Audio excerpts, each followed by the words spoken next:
एक समय की बात है, काफी पूरी नगरी में एक बहुत ही ज्ञानी पंडित रहा करता था। उस पंडित की ख्याति बहुत दूर दूर तक फैली हुई थी और दूर दूर से लोग उस पंडित के पास अपना भाग्य दिखाने आती थी कि उनका भविष्य कैसा होगा। वो ज्ञानी पंडित था और किसी को भी देखकर यह बता सकता था कि उसका भविष्य कैसा होगा, उसके भाग्य में क्या लिखा हुआ है।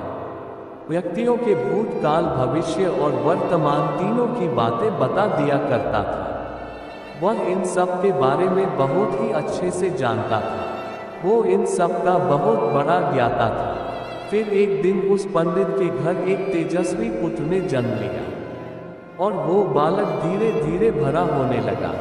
जब वह बालक 7 बरस का हो गया तो वो एक दिन उसके पिताजी को देखता है कि उसके पिताजी के पास बहुत सारे लोग आते हैं और अपने अपने भविष्य के बारे में जानकार 40 आते हैं और वह पंडित जी उनको अपने भविष्य के बारे में सब कुछ बता देते हैं।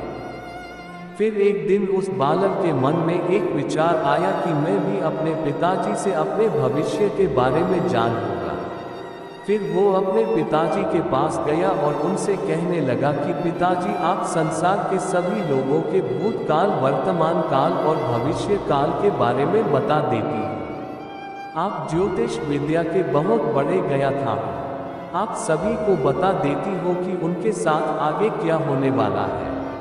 तो पिताजी, आप मुझे बताइए ना कि मेरा भविष्य कैसा होगा। मुझे भी अपने भविष्य के बारे में जानना है कि मैं बड़ा होकर क्या करूँगा, मैं बड़ा होकर क्या बनना होगा।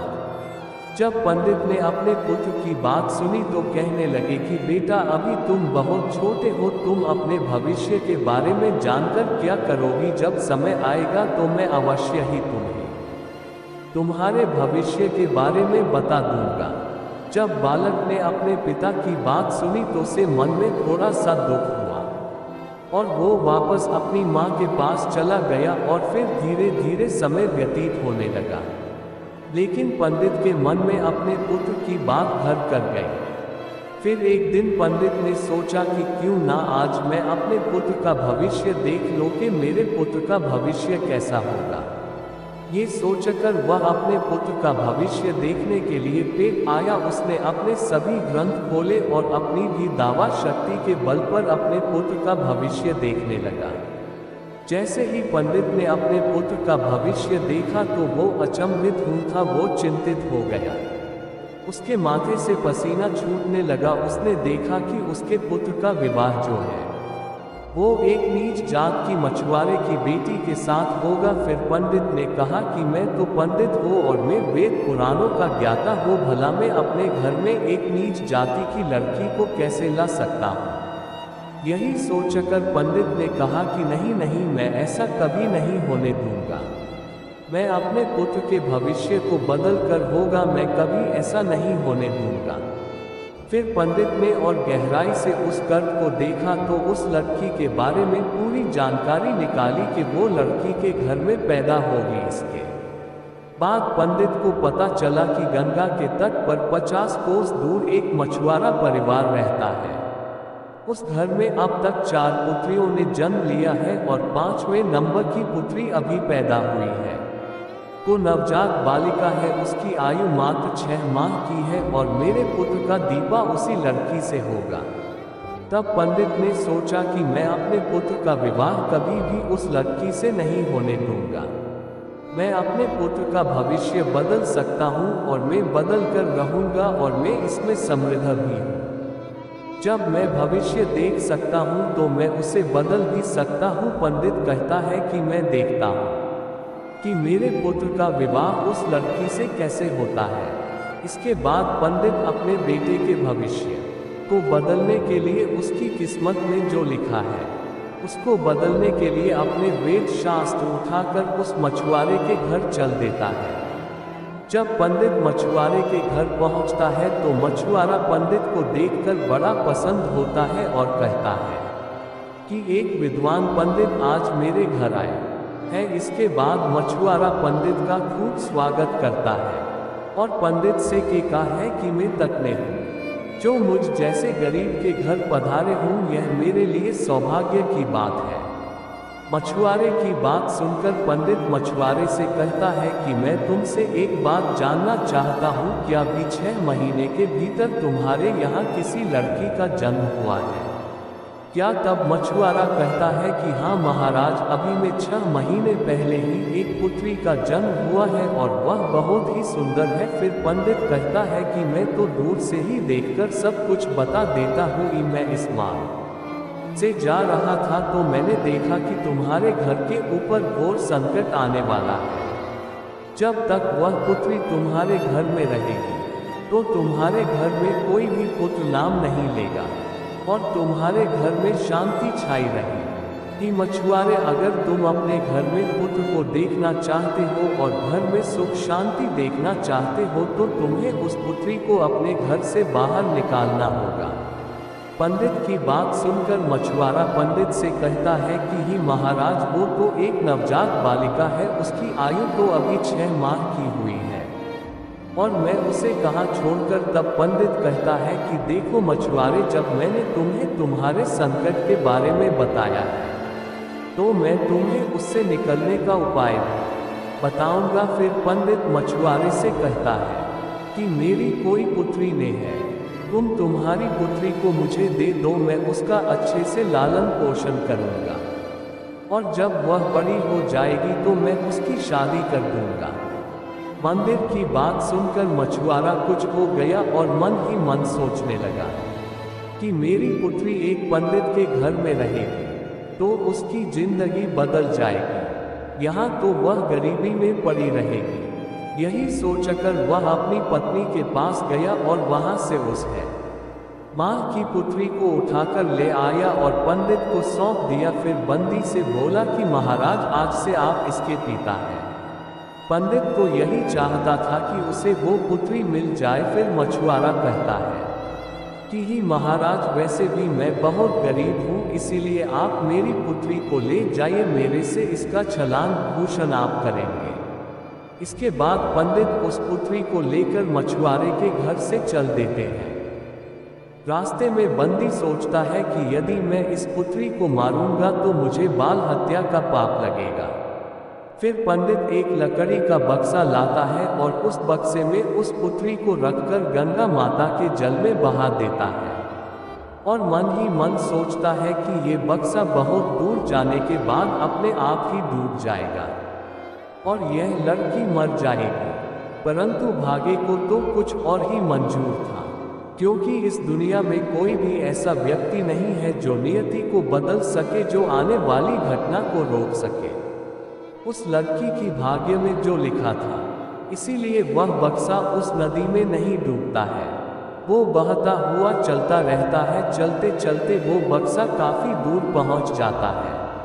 तभी उस नदी में एक ब्राह्मण गंगा स्नान करने के लिए आते हैं। उस ब्राह्मण के घर में कोई संतान नहीं थी। वह ब्राह्मण रोज गंगा माता से यही प्रार्थना करता था कि ही माता, मुझे एक संतान दे दो, चाहे वो पुत्री हो या फिर पुत्र हो, जैसा भी हो, लेकिन मुझे वे संतान मत रखो। जैसे वह ब्राह्मण गंगा में डुबकी लगाया तो वह बक्सा उसके सामने आया। ब्राह्मण ने जैसे इस बक्से को खोला तो उसमें एक नवजात बालिका थी, जिसका मुंह चंद्रमा के समान चमक रहा था। वो बहुत ही सुंदर लग रही थी। उसके चेहरे पर एक अलग ही प्रकार का तीस था। ब्राह्मण उसे देखकर समझ जाता है कि गंगा माता ने मेरी प्रार्थना स्वीकार कर ली और मुझे ये पुत्री दी है। ब्राह्मण बहुत कुछ होता है, वो गंगा माता को धन्यवाद देता है और कहता है, मैं इस पुत्री का लालन पालन बहुत ही अच्छे तरीके से करूँगा। फिर वह ब्राह्मण उस पुत्री को लेकर घर चला जाता है। ब्राह्मण घर आकर अपनी पत्नी से बोलता है कि देखी, गंगा माता ने हमें कितनी सुंदर पुत्री है। ब्राह्मण कहता है कि आज से हम इसका लालन पालन बहुत ही अच्छी तरीके से करेंगे। हम हमारी पुत्री को बहुत ही अच्छे संस्कार देंगे, हम बहुत अच्छी तरीके से इसका लालन पोषण करेंगे, इसे किसी भी चीज की कोई कमी नहीं आने देंगे। धीरे धीरे समय निकलता गया और वो लड़की सावधान होने लगी। जैसे जैसे वो लड़की बड़ी होती गई, वो और भी सुंदर होती है। उसके सामने चंद्रमा भी फीका पड़ने लगा, काम भी उसके सामने लज्जित हो जाते। वो इतनी सुंदर कन्या थी कि जैसे मानो स्वर्ग से अप्सरान इस जन्म लिया हो। और उधर पंडित का पुत्र भी जापान हो गया। जब वो लड़की 16 साल की हुई तो ब्राह्मण ने अपने पति से कहा कि ही प्रिय, अब हमारी पुत्री विवाह योग्य हो गई है, इसीलिए मैं अपनी पुत्री के लिए योग्य वर की तलाश में जा रहा हूँ। जैसे ही मुझे योग्य वर मिल जाएगा मैं इसका विवाह उसी के साथ तय कर दूंगा। ये सुनकर ब्राह्मण की पत्नी कहती है कि स्वामी, जैसा आपको उचित लगे वही आपकी चाहिए, लेकिन इस बात का ध्यान रखें कि जितनी सुंदर मेरी पुत्री है उतना ही सुंदर मुझे दामाद भी मिलना चाहिए। ब्राह्मण के है कि तुम चिंता मत करो, मैं अपनी पुत्री के लिए पुत्री के समान ही तेजस्वी और विद्वान वृद्ध आऊंगा। फिर ब्राह्मण अपनी पुत्री के वर की तलाश में चल देता है और खांसते खांसते उसी काशी नगरी में आ जाता है जहां वह पंडित रहा करता था। काशी नगर में सभी से अपनी पुत्री के वर के बारे में पूछते हैं। तब उन्हें किसी ने बताया कि वहां पर एक विद्वान पंडित रहते हैं, उनके तेजस्वी पुत्र है। वह पंडित वर्तमान भविष्य भूतकाल सभी के ज्ञाता है। उन्हीं का पुत्र उनकी पुत्री के लिए एक योग्य वर होगा। ये सुनकर ब्राह्मण उसी पंडित के घर पहुंच जाते हैं। पंडित ब्राह्मण को देखकर बड़ा पसंद होता है और उसका स्वागत करता है। स्वागत सत्कार करने के बाद पंडित ब्राह्मण से आने का कारण पूछता है तो ब्राह्मण पंडित से कहता है कि देखो पंडित जी, मैं अपनी पुत्री के विवाह के लिए वर की तलाश में आया हूँ। मैं अपनी पुत्री का विवाह तुम्हारे पुत्र के साथ करना चाहता हूँ। जब यह बात पंडित ने सुनी तो पंडित बहुत प्रसन्न हुए और अपने पुत्र को बुलाया और उन्हें दिखाकर कहा कि देखिए ब्राह्मण देवता, यही मेरा पुत्र है। पंडित के पुत्र को देखकर ब्राह्मण ने कहा कि मेरी पुत्री भी तुम्हारे पुत्र की भांति ही बहुत ही तेजस्वी और बहुत ही सुंदर है। इनकी जोड़ी तो कामदेव को ले जाने वाली होगी, इसीलिए मैं इस रिश्ते को स्वीकार करता हूँ। पंडित ने भी ये रिश्ता पक्का कर दिया और जब रिश्ता पक्का हो जाता है तो शुभ मुहूर्त देखकर उनका विवाह कर दिया जाता है। ने अपने बेटे के भविष्य को बदलना चाहा, लेकिन भविष्य तो नहीं बदला, क्योंकि जो इस बार ने तय किया था वह अवश्य होता है। जब ब्राह्मण की बेटी पंडित के घर आई तो सभी नगर वासी उसे देखकर कहने लगी कि पंडित की भनगू तो बहुत सुंदर है, मानो जैसे स्वर्ग लोक से अफसरों ने जन्म दिया हो। पंडित जी भी बहुत पसंद थे कि मेरे पुत्र का विवाह हो गया। फिर पंडित ने सोचा कि आखिर मैंने अपने पुत्र का भविष्य बदल ही दिया। मैंने अपने पुत्र का विवाह एक मछुआरे की पुत्री से नहीं होने दिया, मेरी पुत्री का विवाह तो एक विद्वान ब्राह्मण की बेटी से हुआ है। फिर धीरे धीरे से ही समय निकलता गया। फिर एक दिन वह पंडित अपनी भाव से बात कर रहा था और उससे कह रहा था कि पुत्री, तुम्हारे पिता की इकलौती संतान हो, तुम्हारे पिता के कोई भी पुत्र नहीं है। ये सुनकर उस पंडित की बहन कहती है, यहाँ पिताजी, मेरे पिता के कोई भी संतान नहीं है और मुझे भी मेरे पिता को गर्भ मान ही दिया था। आज से 16 साल पहले की बात है, मेरे माता पिता को कोई संतान नहीं थी। मेरी दोस्त माता पिता ने मुझे एक लकड़ी के बक्से में बंद करके नदी में बहा दिया था और मैं बैठी हुई गंगा माँ से जा रही थी। तब मेरी आयु मात्र 6 साल की थी। मुझे जिन्होंने पाला वही मेरे माता पिता है। जब पंडित ने ये बात सुनी तो वह हक्का बक्का रह गया और अपने वेद शास्त्र ज्योतिष शास्त्र को खोलकर देखने लगा तो उन्होंने देखा कि जितनी भी भाग्य रेखाएं उस मछुआरे की पुत्री की थी वो सभी भाग्य रेखाएं उसकी भूखी भी थी। ये देखकर पंडित का पूरा माथा हिल गया। पंडित सोचने लगा कि मैंने तो भविष्य को बदलना चाहा, लेकिन ये क्या हो गया। ये तो वही लड़की है जिसे मैंने गंगा में बहा दिया था। वो कैसे बच गई और मेरे पुत्र का विवाह इससे कैसे हो रहा, या फिर बंदी सोचता है कि मैं तो अपने पुत्र का भविष्य बदल करूंगा, मैं से जीने नहीं दूंगा। इसके लिए चाहे मुझे कुछ भी करना पड़े। फिर एक दिन की बात है, पंडित का लड़का किसी कार्य से बाहर दूसरे देश में गया हुआ था और घर पर पंडित और उसकी भूमि रह गए थे। तो पंडित अपनी बहुओं से कहता है, पुत्री तू मेरी बहू है, इसीलिए मैं तुमसे कुछ मांगना चाहता हूँ। जब यह बात पंडित की सुनती है तो वह बंदी से बोलती है कि पिताजी आप मुझसे जो भी मांगना चाहती हूँ मांग लीजिए, मैं आपको वह सब खुशी खुशी दे दूंगी। फिर पंडित अपनी भूत को लेकर गंगा नदी के तट पर जाता है और वहां पर एक अंगूठी निकालता है और अपनी भूत को दिखाता है और उससे कहता है कि देखो इस अंगूठी को ध्यान से देखो। पंडित की भूत को कुछ भी समझ में नहीं आता है कि पिताजी उससे क्या कह रहे हैं। वह अंगूठी को ध्यान से देख लेती है। इसके बाद वह पंडित उस अंगूठी को गंगा नदी में फेंक देता है और उससे कहता है कि जब तक तुम उस अंगूठी को ढूंढ कर नहीं हो तब तक तुम मेरे घर में मत आना और तुम पिता के घर भी तुम्हें नहीं जाना है। जब तुम इस अंगूठी को ढूंढ कर लेकर आओ होगी तभी तुम मेरी भंग करना है।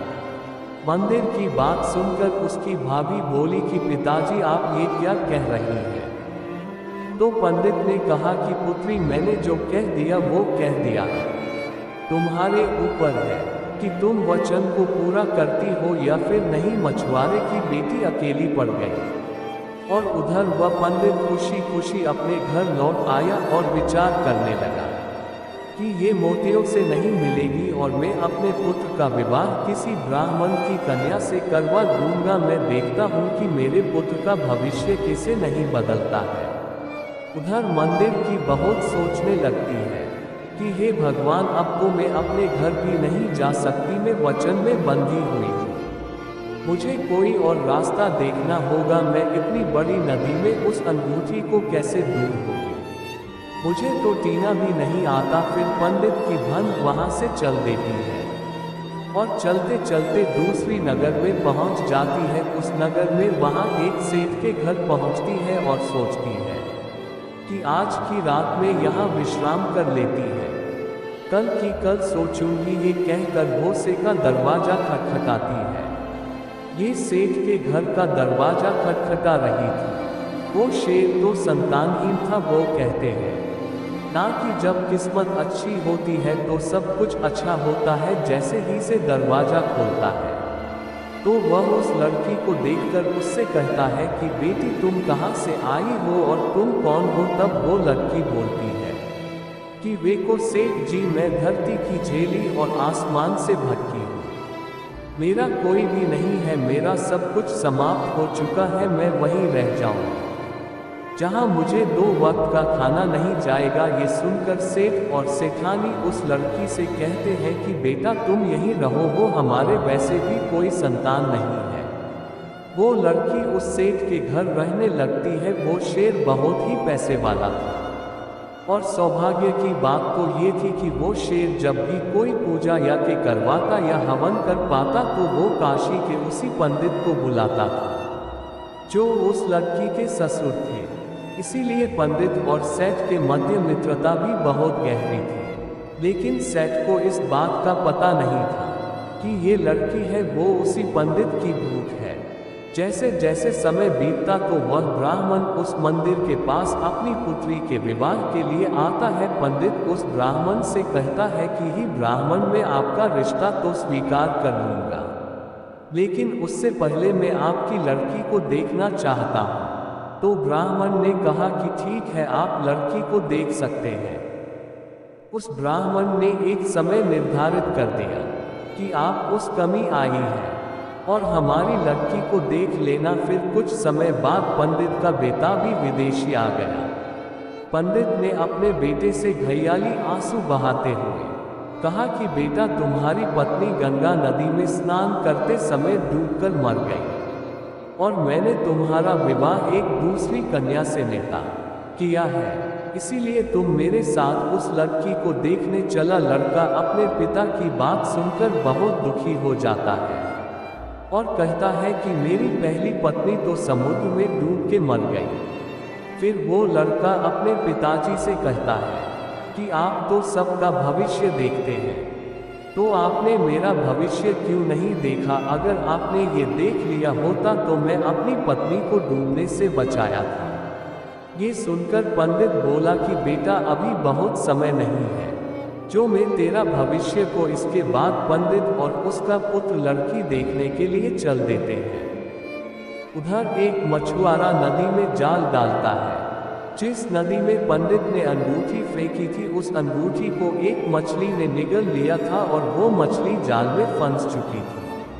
फिर वो मछुआरा सभी मछलियों को टोकरी में भरकर बेचने वाला था और बेचते बेचते उसी सेठ के घर पहुंच जाता है जिसके घर पंडित की भव रहा करती थी। और जब वो सेठ मछलियों को देखता है तो ने खरीद लेता है और उस लड़की को बोला कि पुत्री मैंने ये मछलियाँ खरीदी है, क्या तुम इसे बना दूंगी? तो वो लड़की बोलती है कि हाँ पिताजी मैंने बना दूंगी। वैसे तो उसने कभी मार्च को हाथ नहीं लगाया था क्योंकि वह एक ब्राह्मण परिवार में पली बड़ी थी, वहाँ उसका सेवन नहीं होता था। लेकिन पिता की कुर्सी के खाते को हैक कर देती है और जब वह मसले को काटने के लिए बैठती है, मछली के पेट से वो अंगूठी निकल आती है जिसे उसके ससुर ने नदी में फेंका था। ये भाग्य का खेल था। पंडित की भवन अंगूठी को देखकर खुश हो जाती है और कहती है कि ये तो वही होती है जो नदी में पिताजी ने फेंकी थी। उधर पंडित अपने पुत्र के लिए पुत्री देखने के लिए उसी नगर चली आती है जहाँ पर उसकी भूत सेठ के घर रहा करती थी। फिर पंडित अपने पुत्र से कहता है, बेटा इस नगर में मेरा एक यजमान रहता है, वो मेरा बहुत ही अच्छा मित्र है। कई बार मैं उसके घर में यज्ञ हवन करवाने आ चुका हूँ, इसीलिए हम उससे मिलने जाते हैं। सुनकर पंडित का पुत्र बोला कि ठीक है पिताजी। फिर पंडित और उसका पुत्र सेठ के घर पहुँच जाते हैं। जब शेर ने पंडित को देखा तो वह बहुत कुछ होता है, क्योंकि पंडित बहुत विद्वान थे और उनकी बहुत अच्छे मित्र भी थे। फिर सेठ पंडित का खूब आदर सत्कार करते हैं। इसके बाद सेठ सोचता है कि जो घर में मेरी पुत्री रह रही है, क्यों ना मैं उनका भाग्य इन्हीं बंदी से दिखा लो कि आखिर उसके भाग्य में क्या लिखा है। यही सोचकर सेठ ने अपनी पुत्री से कहा कि इधर आओ बेटा, बहुत दूर से पंडित आए हैं। ये लोगों का भविष्य देखकर उन्हें बताते हैं कि उनके जीवन में आगे क्या होने वाला। जब शेर की बात उस लड़की ने सुनी तो वह बाहर आई और वहां अपने ससुर और पिताजी को देखकर चौंक गई। पंडित ने जब अपनी भूख को देखा तो वो भी चौंक गया। फिर पंडित बोला कि बेटा मैंने तुमसे कहा था कि जब तक तुम अंगूठी नहीं ढूंढ लो तब तक तुम मुझे दिखाई भी मत देना, तुमने तो अपना वचन तोड़ दिया। तब वह लड़की कहती है कि पिताजी ये लीजिए, और थे ये जो हो रहा था वो सेठ को समझ नहीं आ रहा था। तो सेठ ने बंदी से पूछा कि आखिर क्या बात है, कोई मुझे बताएगा। तब पंडित के बेटे ने अपने पिताजी से क्रोधित होते हुए कहा कि पिताजी आपने मुझसे झूठ बोला। आपने तो मुझसे कहा था कि मेरी पत्नी गंगा नदी में डूबकर मर गई। आपने मेरे साथ विश्वासघात किया है। आप मेरी पत्नी के होते हुए मेरा दूसरा विवाह करवाने जा रहे थे। अपने पोते की बात सुनकर पंडित अपना सिर पकड़ लेता है और कहता है कि ये सब भाग्य का खेल है। मैंने जो की मैं उसके लिए शर्मिंदा हूँ और इसके लिए मैं क्षमा मांगता हूँ। मैंने भविष्य को ढलना चाहा लेकिन मैं बदल नहीं पाया। मैं ईश्वर के विधान में परिवर्तन करने की कोशिश कर रहा था। इसके बाद पंडित सारी घटना अपने पुत्र और सेठ को बता देते हैं और अपनी बहू से माफ़ी मांगते हैं और उसे कहते हैं कि बेटा मुझे माफ़ कर दो, आज से तुम मेरी भवन है। इसके बाद खुशी खुशी एक साथ रहने लगते हैं। दोस्तों जो भी होने वाला होता है वो होकर रहता है, इसीलिए हमें बिना चिंता की अपना कर्म करते रहना चाहिए। कई लोग भविष्य में होने वाली घटनाओं को लेकर चिंतित होते रहते हैं, कि मेरे साथ ऐसा हो जाएगा, मैं सफल होगा या फिर नहीं हो पाऊंगा, मेरे साथ क्या होगा, मेरा क्या होगा, क्या मैं भविष्य में कुछ कर पाऊंगा या फिर नहीं कर पाऊंगा। और यही सोच सोच कर वह अपने वर्तमान को भी सुखपूर्वक नहीं जी पाते हैं। इस बार हमारे साथ सब कुछ अच्छा करते हैं, वह हमारे साथ कभी बुरा नहीं करते हैं। हमारे कर्म ही यह निर्धारित करते हैं कि हमारा भविष्य कैसा होगा। इसीलिए अपने वर्तमान मेरे कर अच्छे कर्म करिए। आपने जो सोचा है वो आपको अवश्य मिलेगा।